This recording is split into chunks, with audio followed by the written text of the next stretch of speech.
Բարև ձեզ սիրելի բարեկամներ, եթերում Գիտական Հայաստան հաղորդաշարն է եւ ես ուզում եմ ներկայացնել այսօրվա մեր հյուրին։ Մեր տաղավարում է Կարեն Թոխացյանը, պատմական գիտությունների թեկնածու, ով երկար տարիներ, ավելի քան 30 տարի զբաղված է ժայռապատկերների ուսումնասիրությամբ։ Ողջունում եմ մեր տաղավարում, պարոն Թոխացյան, եւ եկեք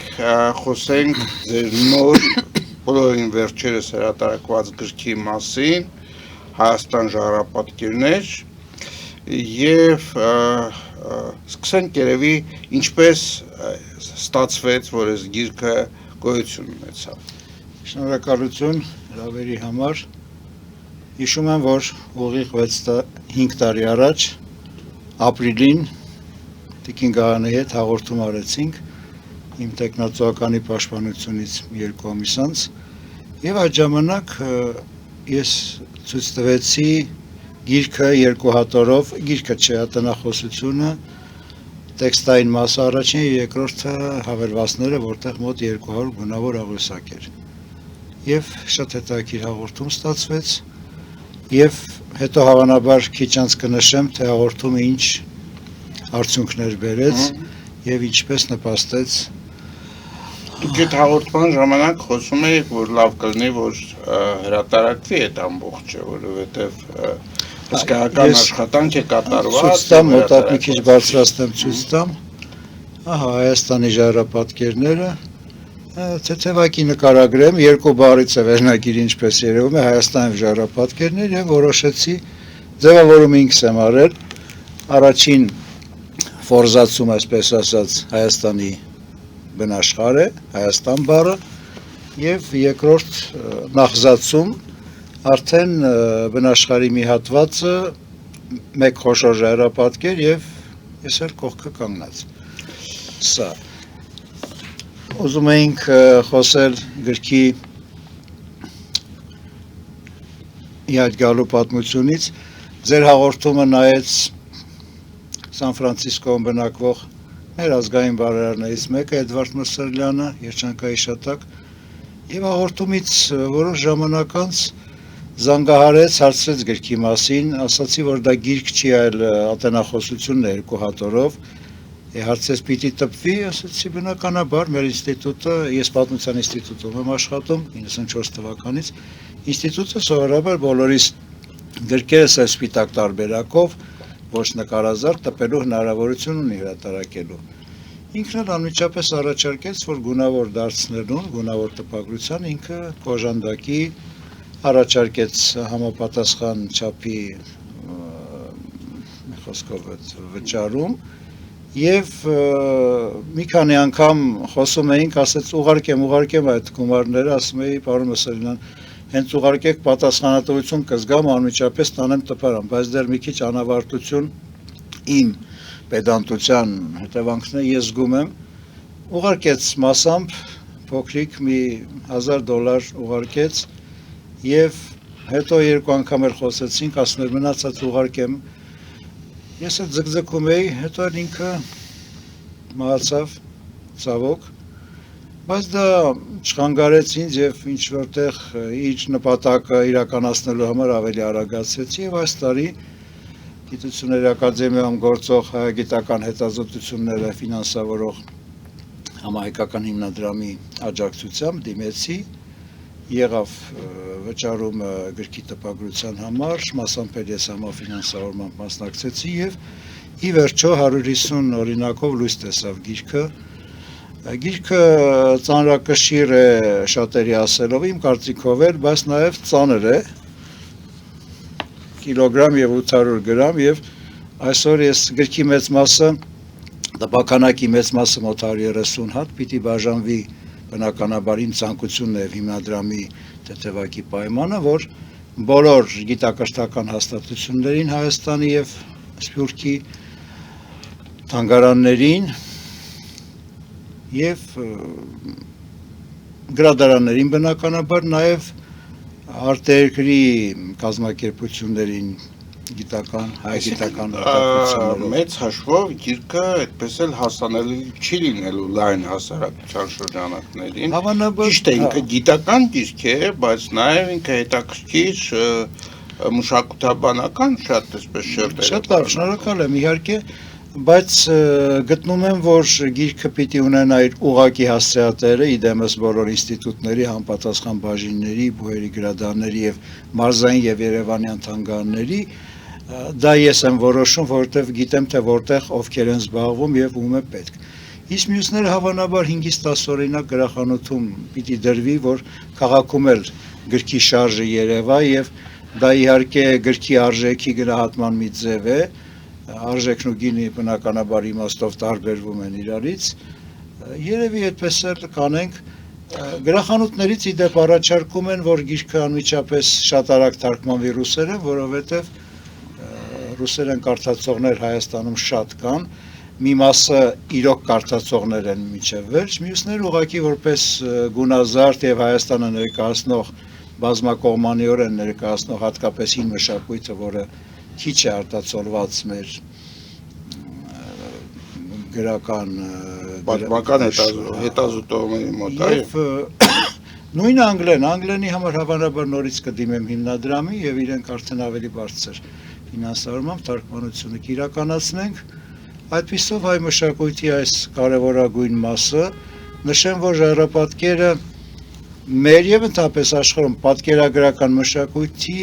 ժամանակային առումով առաջինն է։ Մինչև ժայռապատկերները եղել են ոսկրի կամ քարի վրա փորագրություններ, նախնադարյան վեներաներ, քանդակի տեսքով հարթապատկերներ, բայց ժայռապատկերը որպես պատկեր, պատկերագրական արտացոլում իրողությունների եւ մտքերի մարդկանց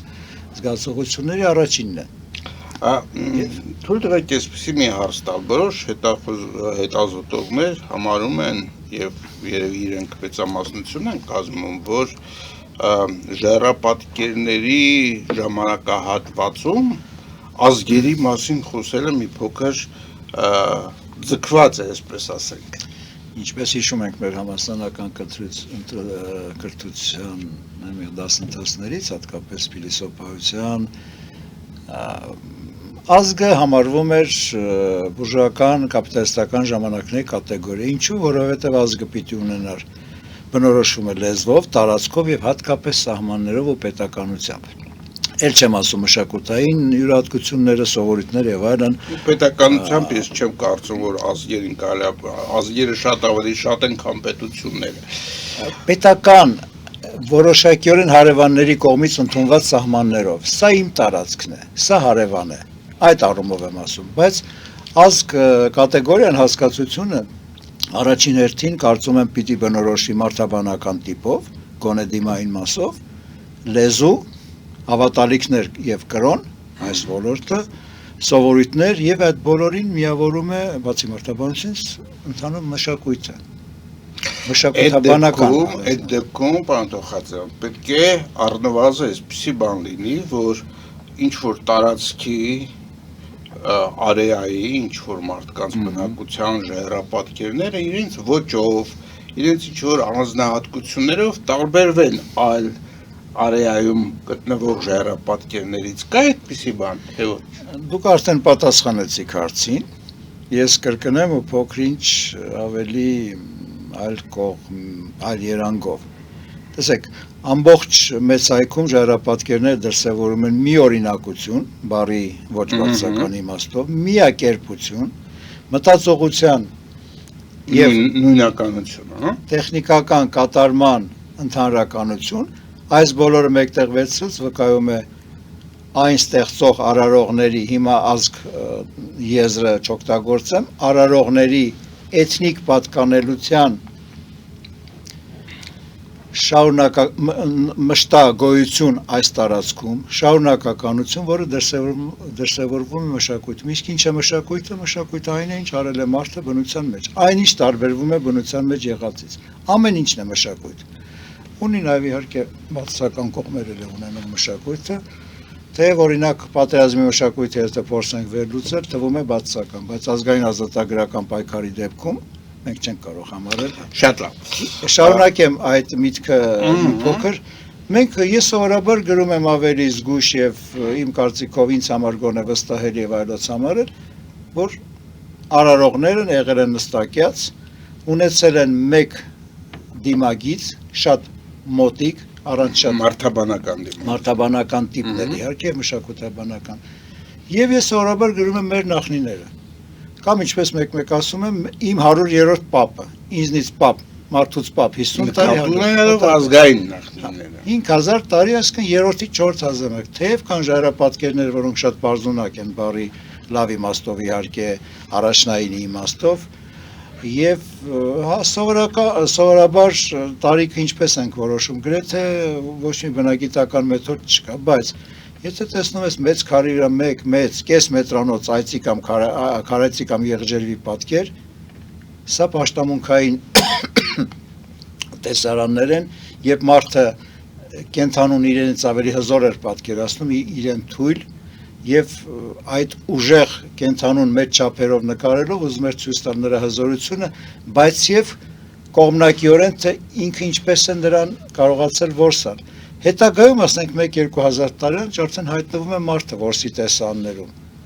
համապատասխան չափերով, ինքը եւ քարայծը մոտիկ չափերի են, արդեն ինքը ուժեղացել է, զենք ունի։ Եվ այծի նման դժվար բռնվելի կենթանու, զգույշ կենթանու որսը շատ դժվար էր, պատկերացրեք այծին նետաղեղի խոցելիության ուժը 20 մետր լինի հազիվ, 20 մետր մոտենալ զգույշ կենթանուն անհնար է։ Հետևաբար որոշ տեղերում դարանակալել են ջրի ակունքների մոտ եւ ձորակներում անցումների մոտ, իսկ որ որսացել են եւ սնվել, պարզ է, որովհետեւ մենք կանք, մեր նախնիներն են։ Շատ լավ, ես ուզում էի առաջարկեմ դուք այդ պատմությունը պատմեք, բայց քանի որ գիրքը տպաքանակը սահմանափակ է, ես ուզում եմ խնդրել, որպեսզի մեր ռեժիսորը այս պատմություններին զուգահեռ նաեւ կադրեր ցույց տա ձեր գրքից եւ մենք կարողանանք գոնե էկրաններին մեր հեռուստադիտողները կարողանան հասկանալ թե ինչի մասին է եւ մենք ժամանակ առ ժամանակ կանդրադառնանք այդ պատկերներին եւ բացատրություն կուզենք ներկայացնել մեր հեռուստադիտողներին։ Շատ լավ։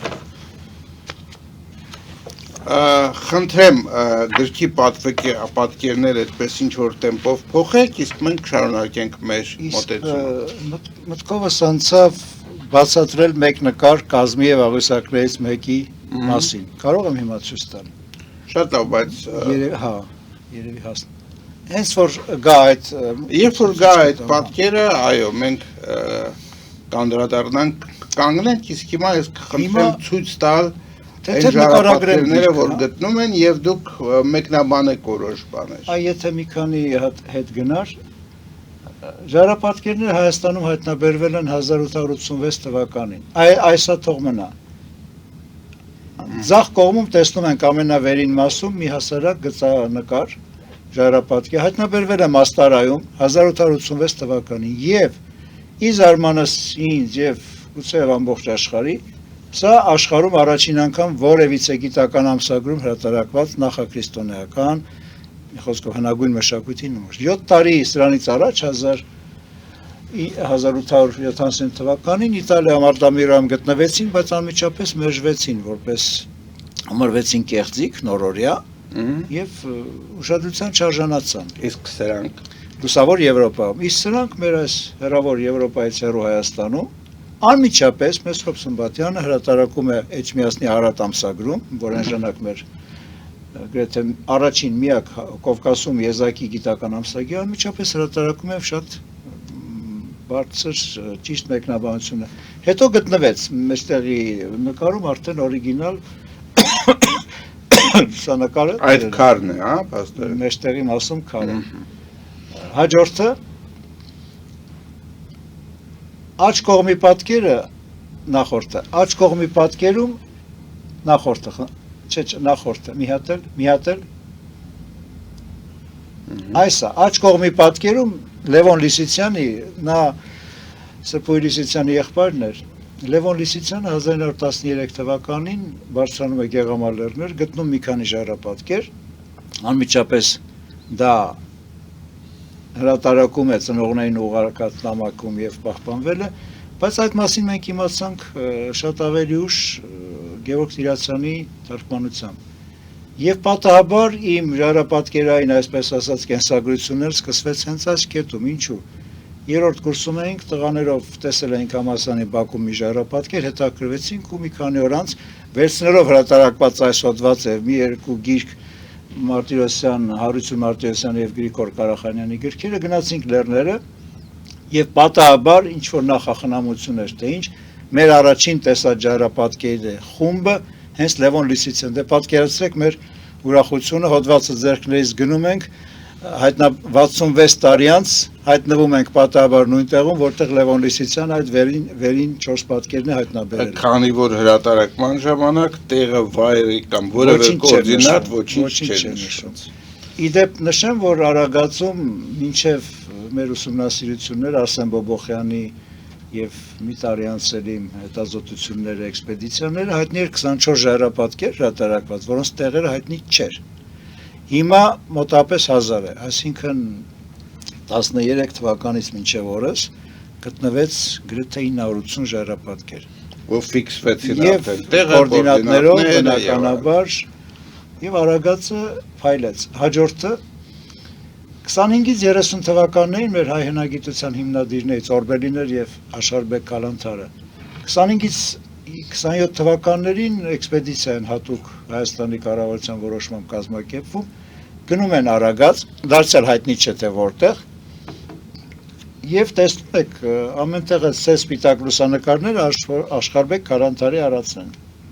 Ձախից իր արած արտանկարները, որպեսզի ավելի հասկանալի լինի, Աչից իմ լուսանկարները նույն կետից։ Այսինքն դուք գտել եք լուսանկարների կոնկրետ տեղը, ֆիքսել եք GPS-ով եւ այլն։ Եվ բազմաթիվ նկարներով իր 25 անհայտ տեղում գտնվող ուղղակի նշված է Արագած, նույնիսկ նշված է Արագած եւ Մարտունի շրջան։ Հիմա սրանցից 18-ը արդեն տեղում կան եւ շատ լավ պահպանված են, անխաթար վիճակում են, հաջորդը մի քանի էջերում հետո երևում է։ Եվ մեր ընկեր հնաբուսաբան Վանիկ Գաբրիելյանն է կանգնած այն նկարում, վերևի նկարում աջ կողմի Աշարբեկ Կալանթարի օգնականն է, ներքևում նույն կետում Իվան Գաբրիելյանը։ Հաջորդը ես նշեմ, որ մոտ 130 նկար նկարաղյուսակ նվիրված է ուսումնասիրման պատմությանը։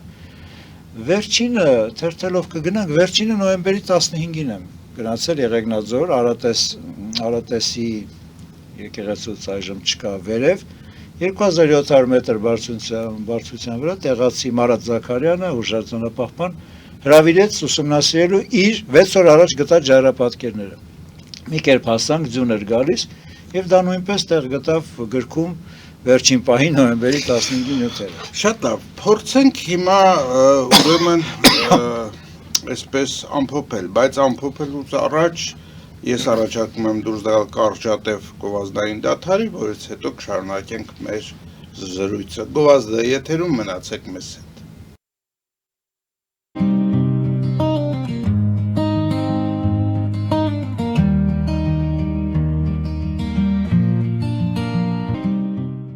Ֆելիչե ժամանակակից ատամնաբուժական կլինիկա։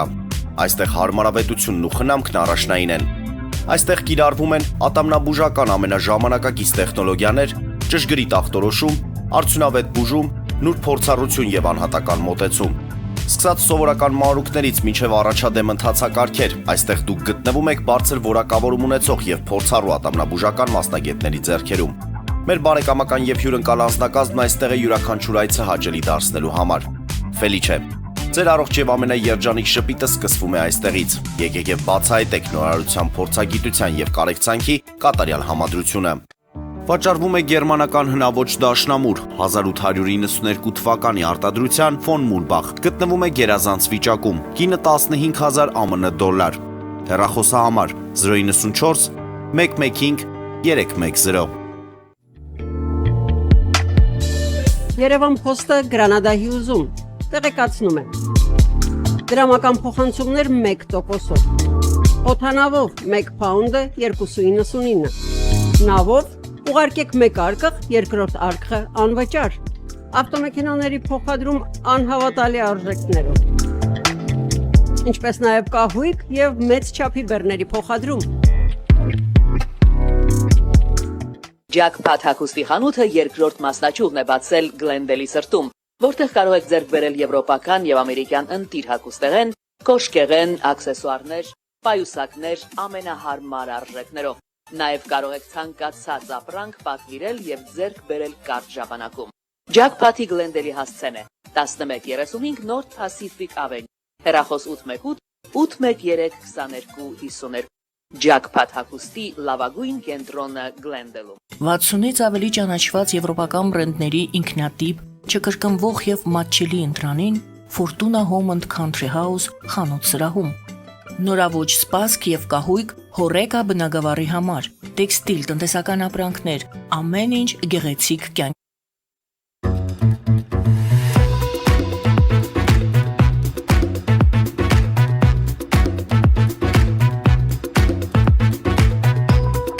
Արարատ ռեստորան, ընտանեկան եւ ընկերական ժամանցի լավագույն հասցե, սիրված արտիստներ, հյուրընկալ մթնոլորտ, հարուստ ճաշացան, անմահական խորտիկներ, Արարատ ռեստորան, հասցեն անփոփոխ, սիրով սպասում ենք ձեզ։ Լավագույն պաղպաղակ, բնական, համեղ եւ մատչելի գներով պաղպաղակը կարող եք ձեռք բերել բոլոր հայկական խանութներում։ Պահանջեք հայկական պաղպաղակ, Թամարա պաղպաղակ։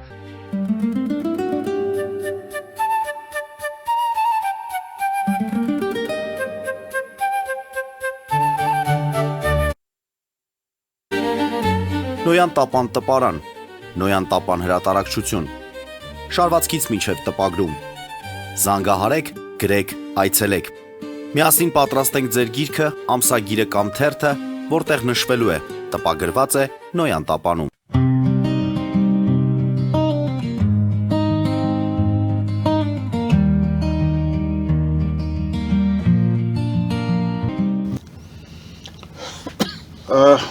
Շարունակենք մեր հաղորդումը Կարեն Թուխացյանի հետ, պատմական գիտությունների թեկնածու, ժառապատկերների հետազոտող։ Իմ հարցը հաջորդ հասունացավ այսպիսին, արդյոք է ժառապատկերների մեջ կան այդպես յուրահատուկ չկրկնվող ժառապատկերներ, որոնք աշխարհի որևէ այլ հատվածում չեն գտնվել, նմանատիպ ժառապատկերներ, այո, եւ դրանք ինչի մասին են։ Ձեր հարցը հուշեց, որ ես խոսեմ քարտեզների մասին։ Պարզագույն քարտեզներ, այսինքն երկրի մակերևույթի բնական տարրերի արտացոլումներ քարի վրա փորագրված։ Ընդհանրապես քարտեզի մտածողությունը շատ կարևոր է եղել տեղանքում կողմնորոշման ժամանակի եւ տարածության մեջ կողմնորոշման շատ կարևոր էր։ Նախնադարյան որսորդները Խոսքով էլ չբացատրեմ, շատ կարևոր է կողմնորոշումը եւ նշել, թե որտեղ են կենտրոններ ավելի շատ հանդիպում, ջրի ակունքներ եւ այլն։ Եվ հետաքրքիր է, որ կարծես թե մարդը իր աչքը մտքով բարձրացրել է վերև եւ նայել տեղանքին։ Նշել են սարերի դիրքերը եւ այլ կարևոր տարրեր։ Հիմա այդ առումով շատ կարևոր է այն համար 146 արվեստակում իմ տեղադրած այս նկարը։ Գրքի կազմին մենք տեսնում ենք, ցույց տամ, կարող եմ ցույց տալ, Գեղամալերներից արված լուսանկար 16 կամ 2020 թվականին, Գեղամալերներից երևում է Հատիսը, Արայի լեռը եւ Արագածը, հայոց 3 սրբազան պաշտամունքային լեռները։ Եվ հետաքրքիր, սա 20-21-րդ դարի լուսանկար։ Իսկ այս ժառապատկերում, որը հավանաբար ենթադրենք 3-ից 2-րդ հազարամյակները, երևում են դարձյալ լուսանկարում Գեղամալերներից, բայց մեր նախնին այս քարի վրա պատկերել է իր համար այն ժամանակվանից ի վեր սրբազան համարվող 3 լեռները՝ Հատիսը, Արայլեր, Արագածը։ Եվ հետաքրքիր է, որ Հատիսի ուրվագիծը երկգագաթ նույնպես ճշգրիտ արտացոլված է, երկգագաթ Հատիսը երևում է։ Այստեղ էլ կարծես ցույց է տվել նայելու ուղղությունը։ Սա ինձ համար շատ կարևոր է այս ժառապատկերը, որպես նախնիների արդեն գիտական մտածողության շատ հետաքրքիր արտացոլում։ Եվս երկու քարտեզային արտացոլում կա Արագածում, այս ժառապատկերի վրա 4 անկյունիկներ են, որոնք եւ երևում են Արագածի գագաթներից 3-ը։ 4-րդը չի երևում, որովհետեւ քարը ներքև է ավելի։ Բայց մեր նախնին գիտեր, որ 20 մետր բարձրանալ վերև եւ Կերևար Արագածի 4 գագաթ նույնպես։ Եվ շատ հետաքրքիր պատկերել է դեպի արևմուտք ծակող մայրամուտ արևը։ Եվ արևի այս ճառագայթները ուղիղ շարավիղներ չեն, այլ կոր են։ Հետ հավանաբար սա կարող ենք համարել հավերժության նշանի առաջին ներկայացման նման։ Այդ կոր ճառագայթ շարավիղներով նշել էր արևի պտույտը, հավանաբար։ Ինչ են արտացոլված ժայռապատկերներում, հիմնականում բնության տարրերն են, երկրագունդի ինքը 4 կողմերը, կողմնացույցներ եւ բնականաբար երկրային երևույթներ, օդային երևույթներ, կայծակ եւ այլն, հետո երկնային լուսատուներ ամենակարևորը։ Թվում է, որ այն ժամանակ մարդը քաղցած հազիվ մի որս պիտի աներ իր կենսունակությունը ապահովելու համար, բայց նաեւ վեր են նայել։ Միակ կենդանին, որ վերև է նայում, մարդն է։ Ինձ մոտ այսպեսի մի հարց կա, պարոն Թոխածյան։ Այ օրինակ ժայռապատկերների մասին գիտությունը ամբողջ աշխարհում։ Ինքը ինչ ծավալներ ունի, ուսումնասիրվում է, կարևորվում է, չի կարևորվում։ Տեղադրել եմ քարտեզ, աշխարհի շատ վայրերում կան ժայռապատկերներ, մոտավորապես 1 միլիոն ժայռապատկեր։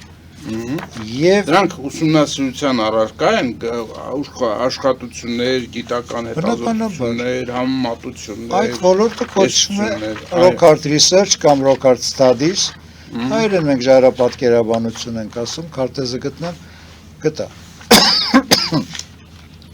Ահա ես կազմել եմ մի քարտեզ, երևի այսպես ցույց տամ։ Տեսնում ենք աշխարհի փռվածքը եւ ժայռապատկերները կարմիր կետերով երևում են։ Մի փոքր վեր բարձրացրեք վերքը, իրեն որ ծանր է, բայց չէ, ծանր։ Երևում է։ Եվ նոր հին աշխարհում հատկապես մեծ է խտությունը։ Ահա հին աշխարհի մի մասը ներքևում եւ երևում է, որ հայկական լեռնաշխարհում ինչպիսի խտություն է։ Ամենախիթն է, թե ուսումնասիրված է, թե շատ է։ Ասեմ, օրինակ, եթե մյուս քարտեզին նայենք հայկական լեռնաշխարհը, երևում է Հայաստանի Հանրապետությունում խտությունը լավ ուսումնասիրված, արևմտյան տարածքներում բռնազավթած ավելի քիչ է, կան միայն շատախում, մոտավորապես 1500 ժայռապատկեր։ Անտառային են մի մասը լեռնային են եւ բայց չունեն համապատասխան քարեր, հրաբխային փայլուն քարեր։ Եվ սա էլ ներքևում արդեն հայկական հանրապետությունների տարածքում բաշխումը, այստեղից պարզ երևում է մի բան, որ այս առումով եւս հայկական լեռնաշխարհը կարող է լինել տվյալ ոլորտի ծագման ակունքային մի կենտրոն, ինչպես հնդեվրոպաբանական լեզվի ոլորտում լեզվաբանության հնդեվրոպաբանության տեսությունն է ասում, կարող է լինել եւ լեզվի այստեղից տարածման սփռման օջախ։ Ապա ցույց հա որպես ժայռապատկերը։ Գաբրիել Իվանովի գիրքը հիմնված էր զուտ լեզվաբանական տվյալների վրա։ Դրան լրացնելու են գալիս իրենք մի քիչ արդեն լրացրել են հնագիտական գտածոներով Բաշխումնեկի, Պետկերակյան մշակութային պայթյունը, Քուրարաքսյան մշակույթի տարածումը ընդլայնումը դեպի հարավ եւ արևմուտք։ Ժայռապատկերներն էլ իրենց հերթին գալիս են ապացուցելու, որ եթե այսպիսի խտություն կա եւ հատկապես այսպիսի թեմատիկ խտություն, բազմազանություն, 31 թեմատիկ խումբ, որոնք աշխարհի այլ վայրերում մեկտեղ չեն հանդիպում։ Հաջորդ ամենամեծ կուտակումը Միջին Ասիայում է, Սիբիրում եւ Իտալիայում, Վալկամոնիկա, ուրիշտեղ չկա, Հունաստանում չկա ժայռապատկեր։ Պարսկաստանի հյուսիսում արդեն սկսել են հրատարակել վերջին 10 տարում կան ժայռապատկերներ, մերին շատ նման, որովհետեւ ցեղակից, հին ազգակից հանրույթներ են եղել եւ մշակութային գոնե հյուսային մասը Իրանի մշակութային առումով մեզ մոտ է եղել այն ժամանակներում։ Հասկանալի է։ Հիմա խոսենք ձեր մտադրությունների մասին, գիրքը հայերեն հրատարակվել է 150 օրինակ, դա ես կարծում եմ, որ շատ քիչ է, լայն տարածում ունենալու եւ հանրության հետաքրքրությունը այս ոլորտի նկատմամբ բավարարելու տեսակետից գիտական հանրության առումով բավարարված կլինի 130 հատը բաժանվում է եթե մարդը իր գրադարանում չի դնելու պիտի գնա գրադարանում կարդա հանրային գրադարանում այո բայց սովորաբար այդպես չեն անում դուք ունեք թվային տարբերակ արդյոք դա դրվելու է ասենք որևէ թվային հարթակում հասանելիություն։ Պայմանավորվածություններ կարող են լինել, թվային հարթակում դրված է տեքստային մասը, աղյուսակները չէ համահայկական ֆոնդի կայքում եւ ինչպես նշեցի արդեն գուցե եւս մի անգամ դիմեմ մեր այդ համահայկական հետազոտությունները ֆինանսավորող հիմնադրամին եւ մոտավորապես 2.5 միլիոնի չափով գունավոր անգլերեն թարգմանության հրատարակության համար իրենք տրամադրեն։ Խոսքը դրա մի մասին է, եկեք չխառնենք։ Ուրեմն այսպես անենք։ Որը արդեն կտարածվի աշխարհում։ Եվ Ես կարծում եմ եւ գուցե եւ գտնվեն բարերարներ, ձեր բարերարի նման Էդվարդ Մսրդյանի հոգի, այո, որը որ պարզապես հաղորդումա դիտելով ցանկացավ օգտակար լինել եւ իր ջանքերի շնորհում այդ թվում առաջացավ այս գիրքը, գտնվեն մարդիկ, որոնք կուզենան ֆինանսավորել ձեր գրքի թարգմանությունը անգլերեն կամ ռուսերեն Եվ այդ ժամանակ ես կարծում եմ, որ գիրքը նաև կընդլայնվի, որովհետև դուք շարունակում եք ձեր հետազոտական աշխատանքը եւ այսքան բանից հետո եւ շարունակում եք հայտնաբերել նոր ժայռապատկերներ, ինչպես դուք պատմեցիք, որ նոյեմբերին գտած ժայռապատկերը նոյեմբերի 15-ին արդեն տեղ է գտել այս գրքում։ Ներողություն ընդհատելու համար գրքի վերջում ես գրել եմ Հեղինակի Անդրանիկ գիրքն է, հաջորդիվ լույս կտեսնեն Հայաստանի հիմնական ժայռապատկերային հնավայրերի կոթողներն ընդգրկող պատկերագրքերը։ Այսպիսի մոտադրությունն է, որտեղ այստեղ նշված էր 140 աղյուսակում հայտնաբերման պատմությունը, հաջորդը բովանդակայինն է, մինչև 248-րդը, բայց պիտի լինեն իրական դիվաններ, պատկերագրքեր, ատլաս ալբոմներ, Օրինակ, հաջորդը կլինի Հայաստանի ժայռապատկերային Գեղամա լեռներ 1, Գեղամա լեռներ 2-3, Արագած 1-2-3, Վայքի լեռներ, Սյունիք, Ուխտասար եւ այլն։ Արդեն որտեղ այստեղ մի քիչ ես էլ եմ զգում, թե ինչքան խեղդված են նկարները, հատկապես թեմատիկ բաժանման մեջ,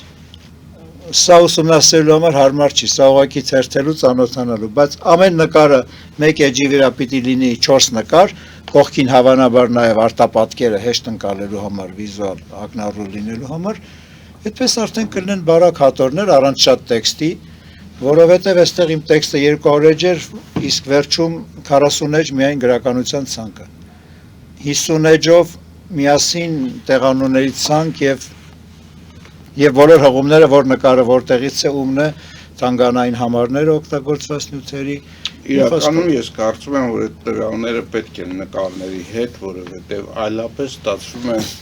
մի բան, որը որ այսպես հետո գիտականորեն ապացուցելը շատ դժվար կլինի, ինչպես դուք եք բախվել նախկինում արված հետազոտությունների։ Բնականաբար, այո։ Ես ում շնորհակալություն հայտնել ձեզ հետաքրքիր զրույցի համար։ Եթե ավելացնելու բան ունեք ասելու, խնդրեմ։ Ավելացնելու բան շատ կա, մոտավորապես մի 5-6 ժամվա նյութ, բայց եկեք այսօր սահմանափակվենք, շատ խոսելիք կա, պատկերացրեք, ինչպես նշեցի սկզբում, մեր ժողովրդի 3-ից 4 հազար տարվա այդ միջակայքի արտացոլումն է այստեղ։ Եվ արտացոլված են բոլոր ոլորտները, մշակույթի եւ մարդու կյանքին առնչվող։ Այո, եւ մենք ենք մեր մշակույթով, մեր պատմությամբ եւ առանց դրա հնարավոր չի, ուստի ես ուզում եմ ձեր անունից եւս շնորհակալություն հայտնել Կարեն Թոխացյանին իր արած հսկայական աշխատանքի համար, մաղթել ձեզ ամենայն բարիք եւ մինչեւ նոր հանդիպում։ Հիշեցի մեկ ձևակերպում, ներողություն, որպես այդ գրություն, հետ խոսք, ասում են մարդը իր հիշողությունն է։ Հիշողությունը եթե չկա, մարդը ինքնությունը չկա, նույնն էլ ազգի էթնոսի դեպքում, մեր հիշողությունն է։ Համաձայն եմ, սիրելի բարեկամներ, սրանով մեր հաղորդումը մոտեցավ ավարտին, ինչպես ասեցի, մաղթում եմ ձեզ ամենայն բարիք եւ մինչեւ նոր։ Բոլորիս շնորհակալություն։